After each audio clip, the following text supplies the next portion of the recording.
Hello everyone, welcome to आनंद से YouTube channel.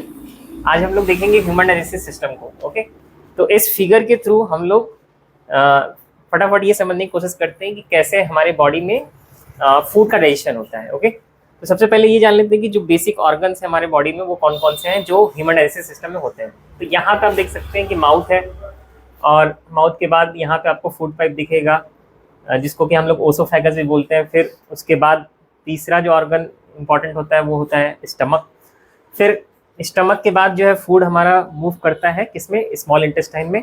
फिर उसके बाद आप यहाँ पे देख सकते हैं स्मॉल इंटेस्टाइन के बाद फूड जाएगा लार्ज इंटेस्टाइन में, और फिर उसके बाद लार्ज इंटेस्टाइन के बाद लास्ट में फूड जो है रेक्टम और एनस के थ्रू बाहर निकल जाएगा। ठीक है, तो अब स्टार्ट करते हैं डिटेल में इन सारे ऑर्गन्स को पढ़ने में, और ये जानने की कोशिश करते हैं कि कहाँ पे फूड का कौन सा पार्ट किस तरीके से डाइजेस्ट होता है।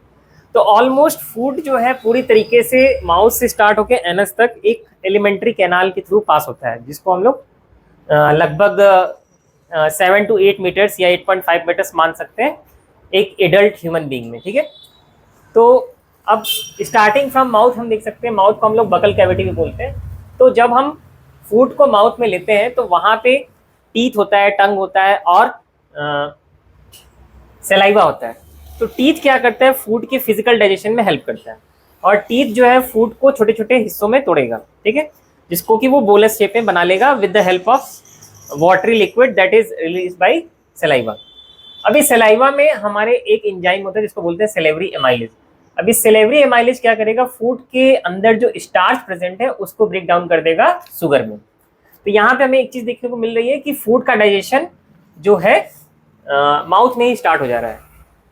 ऐसा नहीं कि फूड का डाइजेशन स्टमक में स्टार्ट होगा, फूड का डाइजेशन माउथ में ही स्टार्ट हो जाएगा, क्योंकि यहाँ पे ही स्टार्च एक कंपोनेंट होता है फूड का जो कि शुगर में ब्रेक डाउन हो चुका है। क्योंकि डाइजेशन का मतलब क्या होता है बेसिकली कि जो हम फूड ईट कर रहे हैं उसको स्मॉलर और वाटर सोल्यूबल पार्टिकल्स में ब्रेक डाउन करना, और जब वो वाटर सोल्यूबल पार्टिकल्स में ब्रेक डाउन हो जाएगा तभी वो ब्लड में एब्जॉर्ब होगा। तो अब ये माउथ में ये प्रोसेस हो गया, और इस सेलेवरी एमाइलेज को कौन रिलीज करता है, सेलेवरी ग्लैंड। ओके, और टंग जो है वाटर को रिलीज करने में हेल्प करेगा। अब उसके बाद जो है फूड मूव करेगा किधर, ओसोफेगस के थ्रू स्टमक में। बट ओसोफेगस में एक पर्टिकुलर तरह का मूवमेंट होता है जिसको बोलते हैं पेरिस्टाल्टिक मूवमेंट। तो इसका क्या रोल है, तो अगर इंसान अप डाउन हो जाए, मतलब अगर वो वर्टिकली अपोजिट हो जाए, अगर उसका हेड डाउन हो जाए फीट की तरफ या फीट हेड की तरफ हो जाए, तो भी फूड जो है एक पर्टिकुलर डायरेक्शन में ही मूव करेगा, क्योंकि फूड जो है पेरिस्टाल्टिक मूवमेंट के हेल्प से स्टमक में आता है। ठीक है, और इस पेरिस्टाल्टिक मूवमेंट का पूरा प्रोसेस ओसोफेगस या फूड पाइप में होगा, और ओसोफेगस के बाद फूड जाएगा कहाँ पे, स्टमक में। तो स्टमक जो है जे शेप ऑर्गन होता है, ये लेफ्ट साइड में पाया जाता है। अब स्टमक में क्या होगा फूड का, तो स्टमक में जो है वॉल्स प्रेजेंट होते हैं और वो गैस्ट्रिक जूस रिलीज करेंगे। ठीक है, और इस गैस्ट्रिक जूस के अंदर 3 तरह के कंपोनेंट्स होते हैं, हाइड्रोक्लोरिक एसिड, एंजाइम, पेप्सिन और म्यूकस।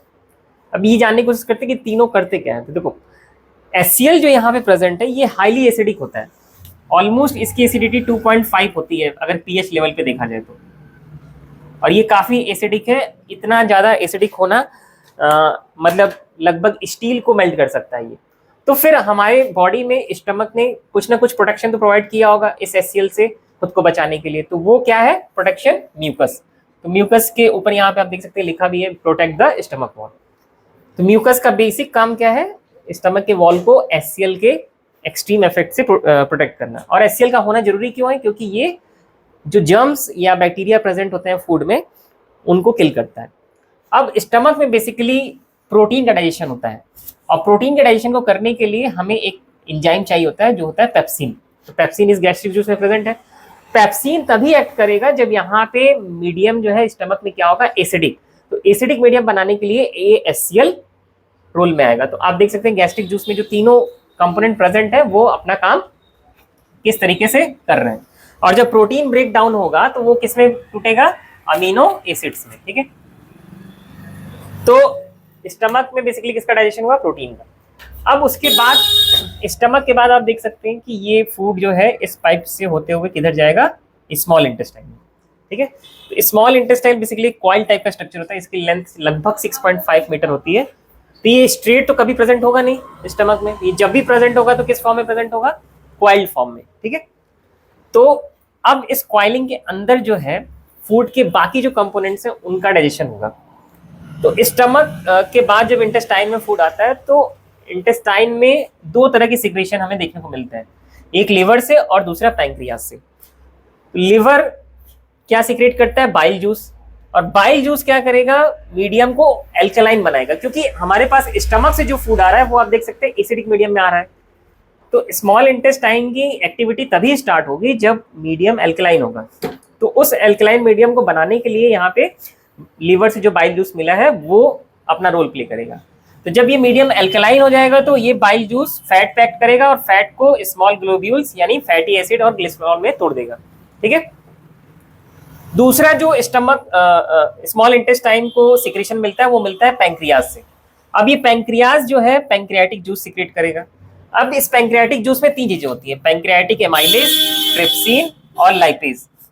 पैंक्रियाटिक एमाइलेज क्या करेगा? स्टार्च को शुगर में ब्रेक करेगा।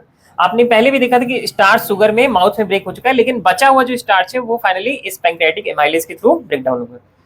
दूसरी चीज जो यहाँ पे एंजाइम है वो ट्रिप्सिन है। ट्रिप्सिन प्रोटीन को अमीनो एसिड में ब्रेक करेगा। अमीनो एसिड ऑलरेडी हमें ऑब्टेन हुआ था स्टमक में भी, फिर भी बचा हुआ जो प्रोटीन है वो यहाँ ब्रेक डाउन होगा। और तीसरी चीज यहाँ पैंक्रियाटिक जूस में होती है लाइपेज। लाइपेज क्या करेगा? अगेन फैट का बचा हुआ कंपोनेंट फैटी एसिड और ग्लिसरॉल में ब्रेक करेगा। तो ऑलमोस्ट 70 to 80% डाइजेशन हमारा स्मॉल इंटेस्टाइन में कवर अप हो जाता है। यहाँ तक आते आते फूड के प्रोसेसिंग में लगभग 3 से 4 घंटे लग जाते हैं। अब इसके बाद फूड में जो वाटर प्रेजेंट है, क्योंकि इतने दूर में ट्रेवल करते करते उसमें वाटर काफी ज्यादा होगा, तो उस वाटर को निकालना बहुत जरूरी है। तो उस वाटर का एब्जॉर्प्शन होता है स्मॉल इंटेस्टाइन। स्मॉल इंटेस्टाइन के बाद जो लार्ज इंटेस्टाइन है उसमें होता है। अच्छा, स्मॉल इंटेस्टाइन में एक चीज आपको और ध्यान रखनी है कि जो भी हम फूड ऑब्टेन करते हैं after breaking down them into small globules और फैटी एसिड या अमीनो एसिड, तो ये ब्रेक डाउन क्यों करना जरूरी है? क्योंकि ये स्मॉल और वाटर सोल्यूबल मॉलिक्यूल्स होते हैं, ठीक है। और स्मॉल और वाटर सोल्यूबल मॉलिक्यूल्स ही हमारे बॉडी में एनर्जी, ग्रोथ और रिपेयर कर सकते हैं, ठीक है। तो ये ब्रेक डाउन करना जरूरी है। अब इसमें जो वाटर प्रेजेंट है वो लार्ज इंटेस्टाइन के थ्रू पास होगा और वहां पे ये लार्ज इंटेस्टाइन में वाटर एब्जॉर्ब हो जाएगा, ठीक है। और उसके बाद फाइनली यहाँ तक लगभग 90% डाइजेशन हो चुका होता है। अनडाइजेस्टेड फूड जो बचा हुआ है वो रेक्टम में आके कुछ देर तक स्टोर होगा और फिर उसके बाद वो एनएस के थ्रू बाहर निकल जाएगा, ओके। तो ये था हमारे एक कंप्लीट ह्यूमन डाइजेस्टिव सिस्टम का brief description, okay. Thank you for watching this video and have a nice day.